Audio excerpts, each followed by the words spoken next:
Meus amigos, uma alegria muito grande estar aqui. Primeiro, pedir desculpa pelo atraso. Essa questão da Previdência realmente toma 24 horas por dia da gente, e se o dia tivesse 48 horas, ainda assim, certamente seria pouco tempo para atender a tantas demandas, tanta necessidade de encontros. Encontros, todos eles, da maior importância, como esse aqui, que eu venho com muita alegria, porque o Neto é um parceiro, querido amigo, uma pessoa que é muito bom conversar com ele, porque ele é muito criativo, sempre tem alternativas, sempre tem posições que contribuem para que a gente construa uma posição que seja uma linha média entre os interesses sempre conflitantes em assuntos dessa relevância.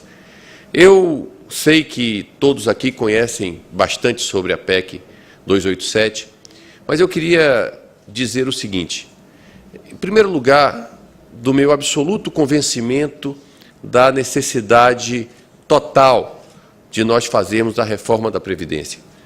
No Brasil, em primeiro lugar, nós temos dois dados demográficos que, quando se somam, compõem uma realidade absolutamente explosiva para a Previdência Social. De um lado, nós estamos tendo a diminuição da nossa taxa de crescimento populacional. Se antigamente o Brasil crescia a uma taxa de 3,5%, 4% até, hoje nós estamos tendo uma redução drástica dessa taxa de natalidade, e a expectativa demográfica aponta para que, em 2040, a população brasileira, como muitos outros países do mundo, já não cresça mais. Naturalmente que, quando a população não cresce mais, você tende a ter, no futuro, um trabalhador para cada aposentado.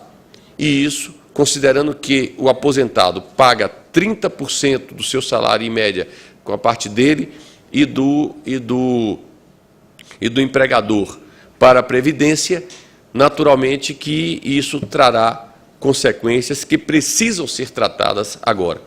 Mas não bastasse isso, nós temos no Brasil alguns regramentos que são extremamente raros hoje no mundo inteiro. E, dentre esses regramentos, eu diria que o tempo de contribuição e não uma idade mínima de aposentadoria talvez seja o mais exótico de todos. Para se ter uma ideia, hoje, aqui na América, no Equador, em alguns países do norte da África e no Oriente Médio, é que nós temos uma realidade onde as pessoas ainda se aposentam por tempo de serviço. No resto do mundo, sempre se exige uma idade mínima para as pessoas se aposentarem, porque não é possível. Você imagine que alguém começa a trabalhar, a contribuir aos 16 anos, aos 51 está aposentado, pela regra dos 35 anos. 31 aposentado, essa pessoa tende a viver aí, hoje, até pelo menos os 76 anos, é a média brasileira. Você terá ele recebendo 25 anos de aposentadoria. Isso quer dizer que ele vai receber aproximadamente 3 vezes aquilo que ele pagou à Previdência Social. Então, essa realidade que está colocada da reforma da Previdência, ela se coloca necessária por conta desses fatores, e mais do que isso, pelos números que estão colocados aí. Em 2015, nós tivemos um rombo na Previdência na ordem de 85 bilhões de reais, estou falando só de governo federal. Se somar a Previdência de estaduais e municipais, vai a muito mais. Mas no governo federal, tivemos um rombo de 85 bilhões em 2015, em 2016, fomos para 150 bilhões, e se fala agora, em 2017, em um rombo na ordem de 225 bilhões. Estamos tendo, portanto, um crescimento em uma escala geométrica do déficit da Previdência, o que importa também na necessidade de fazermos uma mudança. Eu queria destacar aqui, perante os senhores, aqueles pontos que eu tenho sido mais demandado. Eu acho que, eu falando aqui dos 5 pontos que eu acho que são o objeto maior de demanda, aliás, 6 pontos que eu considero objeto maior de demanda, eu acho que eu estarei norteando a grande parte das questões que serão trazidas aqui pelos senhores. Falarei, portanto, desses 6 pontos, muito rapidamente, e qual é o pensamento que nós temos. e, a partir daí, vamos ouvir os companheiros a respeito das dúvidas e das propostas, porque eu vim aqui mesmo foi para receber propostas e ouvir ideias.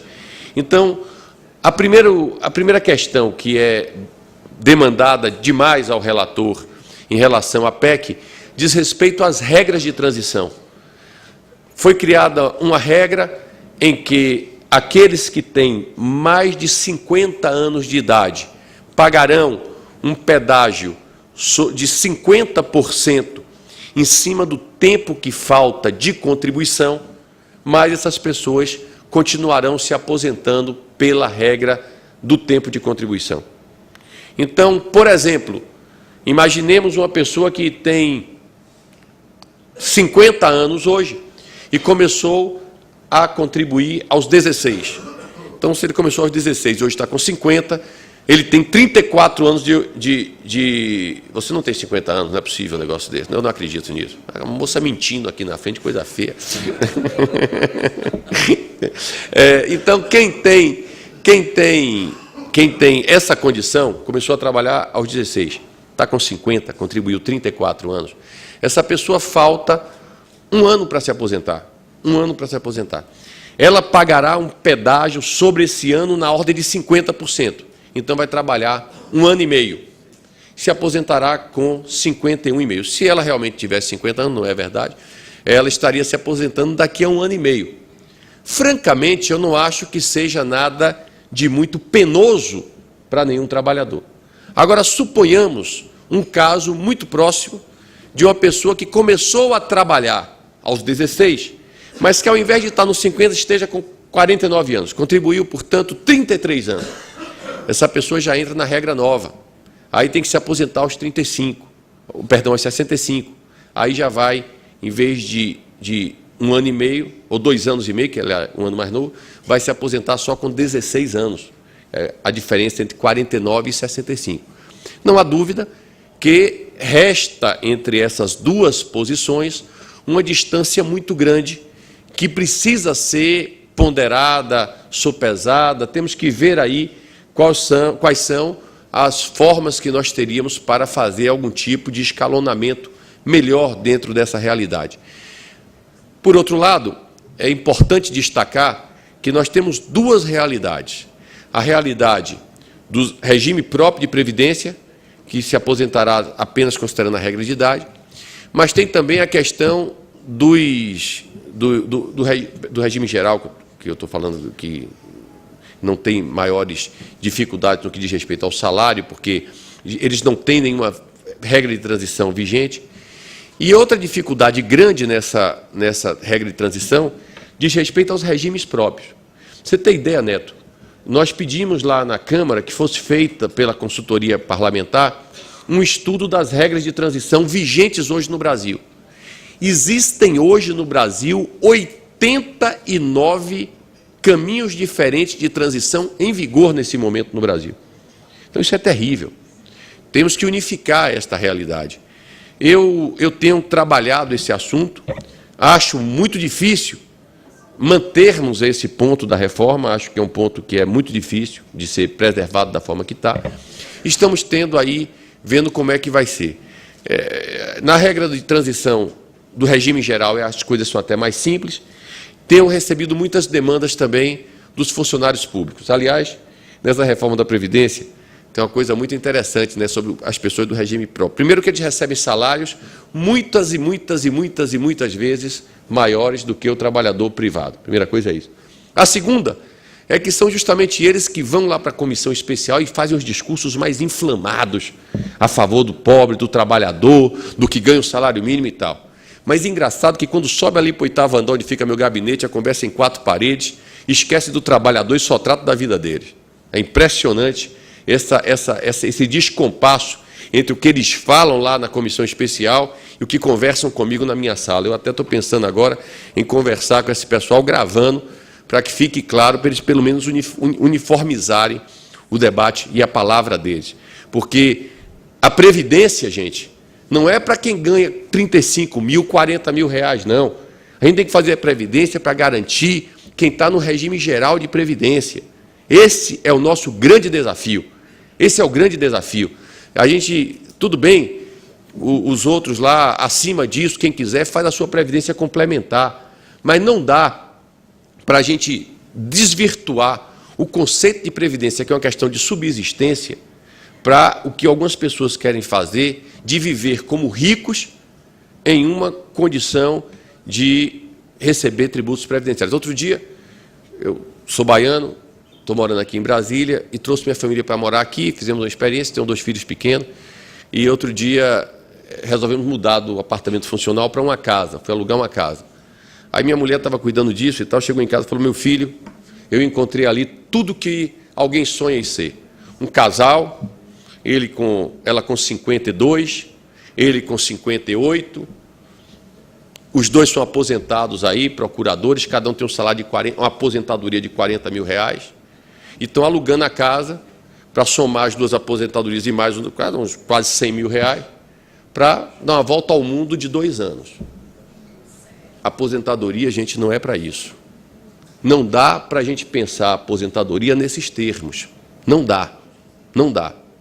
A aposentadoria é subsistência. Quem quiser ter uma vida melhor, faça outro tipo de poupança. Mas a aposentadoria, ou faça até durante a sua vida, recolha ali aquele passe, se é funcionário público ou privado, como for, a aposentadoria complementar. Mas não dá para você imaginar as pessoas ganhando no Brasil, sobretudo os altos funcionários públicos, porque o preço que paga pela aposentadoria privada, própria, o regime próprio dos servidores públicos, é muito maior do que paga aos trabalhadores. Então, isso é um absurdo. Isso tem que ser discutido nessa reforma. Bom, então, mas as regras de transição trazem esse problema.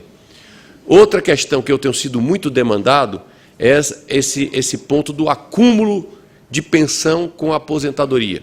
O projeto, a princípio, veda essa possibilidade. Existem emendas que foram apresentadas, já foram apresentadas, que propõem que haja uma vedação de acumulação, desde que acima do teto, mas até o teto, possa se fazer a acumulação.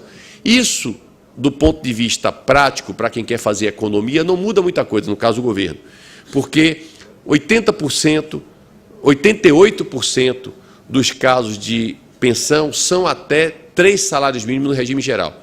Isso atingiria o regime especial, o regime próprio, perdão, mas não muito o regime geral. Mas é um assunto também muito tratado. Outra questão que é muito debatida e que tem me chegado muitas críticas em relação ao projeto e que também merecerá uma atenção especial nesse debate, diz respeito aos trabalhadores rurais. O terceiro ponto. Os trabalhadores rurais têm 2 tipos de problemas. 2 tipos de problema, não é problema. O trabalhador rural tem 2 tipos de trabalhador rural. O trabalhador rural que está no agronegócio e tem uma carteira assinada no agronegócio é uma situação. E aí, eu acho, Neto, que esse trabalhador rural que está com a carteira assinada, mesmo morando no campo, ele hoje, 2017, não tem muita diferença em relação à qualidade de vida ou acesso a determinados direitos sociais que o trabalhador urbano. Em 88, quando fizeram a Constituinte, havia essa diferença. Mas, a verdade, o meu sentimento, que sou uma pessoa que tem muita vinculação com o interior do meu Estado, eu diria que da Constituinte para cá, de 88 para cá, quase 30 anos, nós tivemos uma elevação, inequívoca elevação da qualidade de vida no campo. Primeiro, pela presença da Justiça do Trabalho, que, de certa forma, coibiu o desrespeito às regras trabalhistas. Hoje é muito presente o Ministério Público do Trabalho, a Justiça do Trabalho no campo, então hoje as regras trabalhistas são respeitadas no campo. Em segundo lugar, nós temos hoje no campo, em função do Fundef, e todos os governos brasileiros de lá para cá melhoraram a qualidade da educação. Então nós temos uma educação, mesmo de ensino básico no campo, razoável. Nós temos um sistema de atendimento básico de saúde, onde eu chegaria até a dizer que é mais fácil você, um pobre, um trabalhador, conseguir uma consulta médica em uma cidade pequena do interior do que em uma cidade grande como São Paulo. Esse é o meu sentimento. Quando você vai para o serviço de alta complexidade na saúde, não, mas baixa complexidade? Eu acho que sim. Então, nós tivemos nos últimos anos uma qualificação das condições de vida no campo. Por outro lado, nós tivemos nos últimos anos uma degeneração da qualidade de vida na cidade, sobretudo para quem mora na periferia.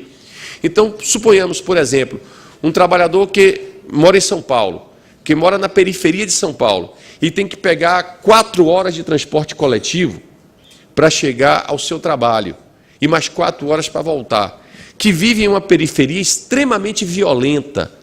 Essa pessoa não tem uma vida mais fácil de quem mora no campo, não. Então, eu penso que hoje, fazer a diferença, quando os dois têm carteira assinada, entre um trabalhador rural e o trabalhador urbano, não se justifica. Agora, dentro do campo, você tem outra categoria, e essa é mais vulnerável, é a questão do trabalhador que está vinculado à chamada agricultura familiar. Esse cidadão, ele vive em uma pequena propriedade, com a sua família, e a regra hoje é a seguinte: ele teria que pagar ao INSS, não por ele só, mas pelo núcleo familiar inteiro, 25% de toda a produção daquele núcleo familiar para o INSS, é o único tributo que ele paga. Acontece que fazer a aferição dessa renda familiar que esse produtor tem é muito difícil, porque esse cidadão, um dia ele vende um dia de trabalho, no outro dia ele vende ali 4 ou 5 galinhas na feira, depois ele planta a rocinha, vende ali 10 sacos de feijão. Não há como registrar aquilo que ele produz. Então, o que é que ele faz? Ao final do ano, ele vai ao sindicato rural e fala: olha, eu não produzi nada. O sindicato dá a ele uma certidão e ele chega com essa certidão no INSS e isso, dando essa certidão de que ele não produziu nada, isso isenta ele de qualquer tipo de pagamento. Então, o trabalhador, esse da agricultura familiar, ele hoje, realmente, na prática, não recolhe ao INSS. A proposta traz 3 gravames para esse cidadão hoje. O primeiro é que ele não recolhe e vai ter que recolher alguma coisa.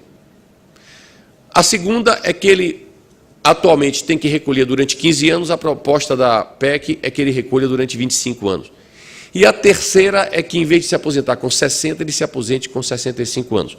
São 3 gravames que eu acho também que serão muito debatidos, sobretudo pela bancada ruralista. Daqui a pouco eu vou sair daqui, vou para um almoço com a bancada ruralista e sei que eles vão quebrar o pau em cima disso. Entretanto, tem um ponto que eu quero destacar. Eu acho muito importante que o trabalhador da agricultura familiar recolha alguma coisa, nem que não seja os 5%, que seria o mesmo que o MEI recolhe na área urbana. Por que isso? Porque hoje existem mais pessoas aposentadas recebendo como esse chamado segurado especial do que aquele grupo que o IBGE fala que são, de fato, pessoas que moram no campo. Por que isso? O sujeito mora, por exemplo, lá no interior da Bahia. Aí ele sai e vai para São Paulo. Passa a vida lá em São Paulo e não recolhe nada. Não recolhe nada, porque se ele recolher ali para um salário mínimo, ele não recolhe nada. Quando ele completa 60 anos, não precisa nem completar 65, quando ele completa 60 anos, ele retorna lá para o interior da Bahia, vai lá no INSS, olha, está aqui, morei a vida toda aqui, está aqui a certidão fornecida à minha família, e o que vale aqui é o núcleo familiar inteiro. Eu já tenho 60 anos e tenho direito à aposentadoria. E recebe a aposentadoria. Aí volta de novo para São Paulo, vai morar em São Paulo, que é onde ele sempre morou. Então, é preciso que haja alguma contribuição individual dessa pessoa, porque nós estamos falando em moralizar o sistema previdenciário, até para se identificar e se cadastrar onde é que esse cidadão está, de fato, vivendo, onde é que ele está trabalhando. Porque pelo núcleo familiar fica muito difícil. Mas é um outro debate complexo que nós estamos tratando aí. Outro ponto, eu já falei 3, né? Falei 3. O quarto ponto, eu diria... Não, falei da... 3 foi... Como é? Regras de transição, acúmulo de pensão... Trabalhadores rurais. Outra questão diz respeito às aposentadorias especiais. 2 tipos de aposentadorias especiais são pleiteadas na PEC. A dos professores, que já existe, e a dos policiais, que já existem. A questão dos policiais está sendo muito debatida. Uma proposta que eles nos levam é de que os policiais tivessem uma aposentadoria especial, com a possibilidade de se aposentar mais precocemente, passando por 2 filtros. O primeiro filtro é que, de fato, fosse policial. E aí estamos falando em Polícia Civil, Polícia Federal e Polícia Rodoviária.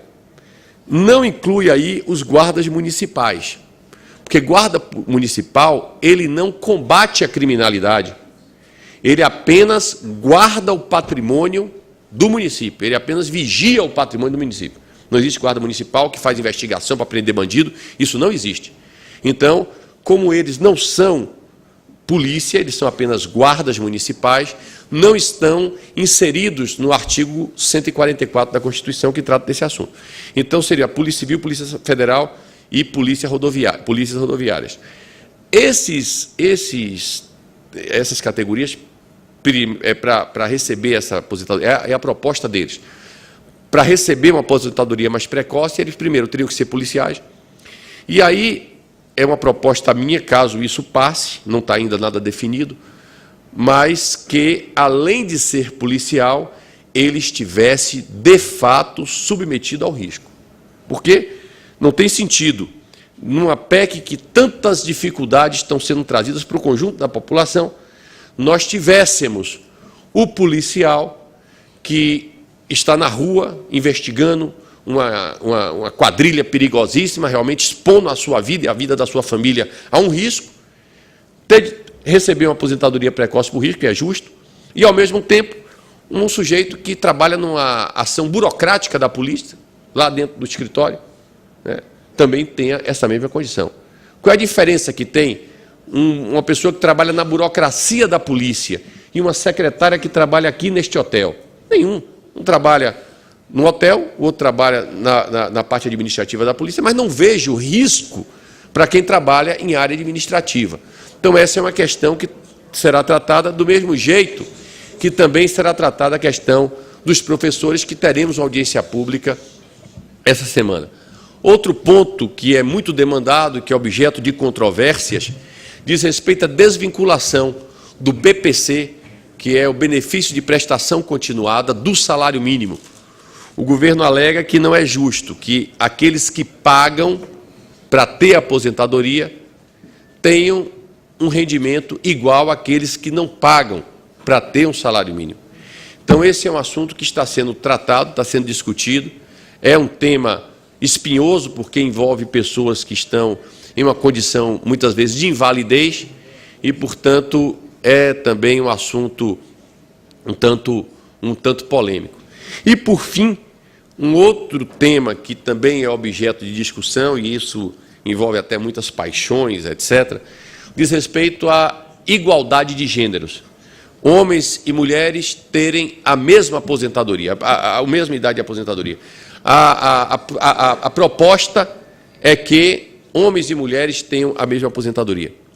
Eu, desde o início desse debate, sem ainda ter uma opinião formada sobre o tema, desde o início desse debate, disse que acho que culturalmente na nossa sociedade, quando nós temos uma mulher que tem dependentes domésticos, há realmente uma tendência a que essa mulher ela fique em uma condição de ter uma jornada dupla, porque acaba que ela é que é responsabilizada por cuidar de filho, levar para a escola, se está doente, ela que vai cuidar e arrumar a casa, etc.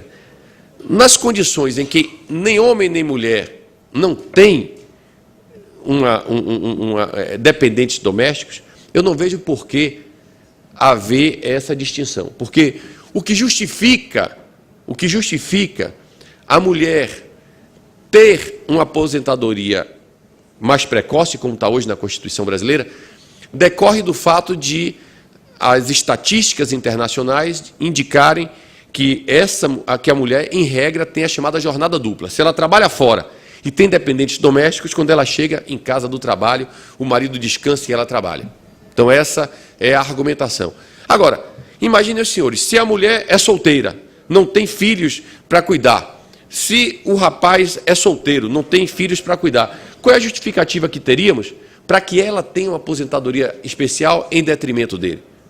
É difícil explicar isso. É muito difícil. Eu não vejo razão para... Você tem aqui nesse hotel um homem e uma mulher, ambos exercendo a mesma atividade, ambos morando em um mesmo prédio, em que nenhum nem outro tem ninguém para cuidar. Por que é que ela, que inclusive pela estatística do IBGE, tem uma expectativa de vida maior do que a dele, vai se aposentar precocemente e ele não? É difícil. Do mesmo jeito, as mulheres que não trabalham fora. A mulher não trabalha fora. Se ela não trabalha fora, ela não tem dupla jornada. Não tem dupla jornada, não tem porquê ela ter uma aposentadoria precoce. Eu acho que essa ideia teria que ser uma coisa definida para aqueles que têm realmente essa jornada dupla. Eu até me expressei muito mal sobre isso, esse hábito, às vezes, que a gente tem de falar. Eu falei outro dia, mulher casada. Eu quis falar mulher casada, de que a mulher que tem dependentes domésticos. E parecia que eu estava falando só das mulheres que fossem casadas. Absolutamente, isso não tem nenhuma lógica.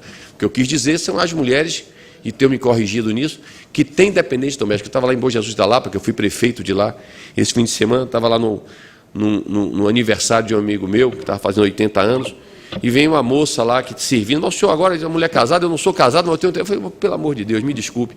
E passei a corrigir, porque naturalmente não era essa a minha intenção.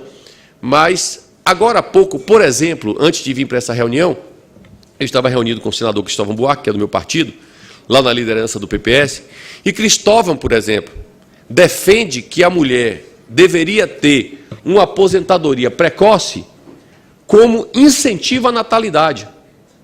Como incentivo à natalidade. É uma possibilidade. A mulher que tem filhos tem uma aposentadoria precoce, como incentivo à natalidade, para que o Brasil tenha uma taxa de natalidade maior, um pouco maior. É uma alternativa. Aí o rapaz que trabalha na assessoria parlamentar trouxe o exemplo da Espanha. A Espanha é diferente. A Espanha diz o seguinte, eles estudaram e chegaram à seguinte conclusão, Neto. Você vê como esse é um tema apaixonante. É o seguinte, os espanhóis concluíram que a mulher ela tem, em regra, um salário menor do que a do homem, porque ela tem, muitas vezes, que se ausentar do trabalho para cuidar dos filhos. Então, os espanhóis fizeram uma regra que a mulher, quando se aposenta e tem até 2 filhos, ela tem 5% a mais na sua aposentadoria. Independente do cônjuge e tal, ela tem 5% a mais. Se ela tem 3 filhos, ela tem 10% a mais. Ou seja, são ideias novas que estão sendo trazidas e que, certamente, algumas delas serão aprovadas na reforma. Mas é uma proposta que está vigendo mais modernamente.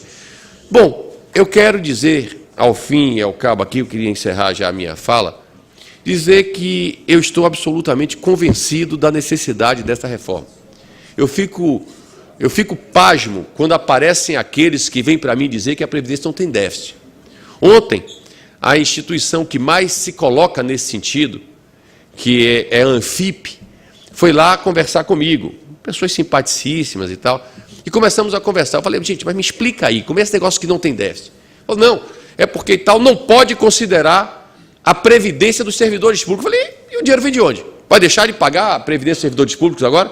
Ah, porque é isso, porque é aquilo que está na Seguridade Social e Seguridade... Seguridade Social comporta previdência, saúde e assistência social.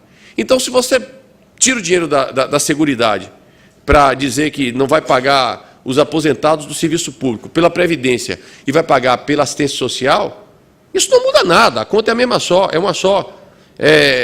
Não existe, é uma coisa absolutamente falsa essa afirmação de que não tem déficit. A Previdência tem um déficit crescente, gravíssimo, e que, se nada for feito, nós estaremos em 2024 com todo o dinheiro arrecadado pelo Brasil sendo destinado para pagar a Previdência. Como isso não vai acontecer, porque o país não vai deixar de fazer educação, saúde, segurança pública, etc., a Previdência vai acabar. Então, temos que fazer essa alteração agora.